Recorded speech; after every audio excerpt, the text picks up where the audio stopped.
Hello বন্ধুরা, তোমরা দেখেছো যে ট্রেনে হকারিতে কত রকম আছে। কেউ মারতে ওঠে, কেউ মানে শরীরচর্চার জন্য ফল খাওয়াতে ওঠে, কেউ বা গলায় বা শরীরে গয়না পরাতে ওঠে। তো এই দাদা সেরকম সোনার নয়, হবে।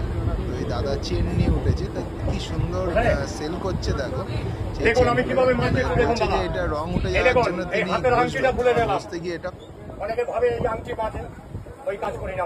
আবার বলছে যে অনেকে বলে যে আংটি বাজে, সেই কাজ উনি করে না, সেটাও বলতে চাইছি। সেই জন্য ঘষে প্রমাণ করাতে চাইছি যে রং উঠছে কিনা। দেখো, রং উঠবে না, রং একদম পার্মানেন্ট। মানে কি সুন্দর সেল করার জন্য কি সুন্দর অবলম্বন করেছে। দেখুন ঘষছে, দেখুন এই দাদা ঘষে প্রমাণ করতে চাইছে যে চেনটার রং ওঠে না, কত গরম হয়ে গেছে। কারণ গরম হয়ে গেলে আমরা যেটা জানি যে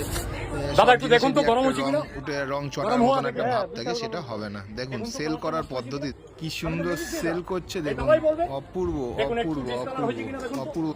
দেখুন কোনো ধুলোবালি নোংরা লেগেছে, দেখুন আমি মিথ্যা কথা বলে বিক্রি করি না, ওই কাজ করি না আমি।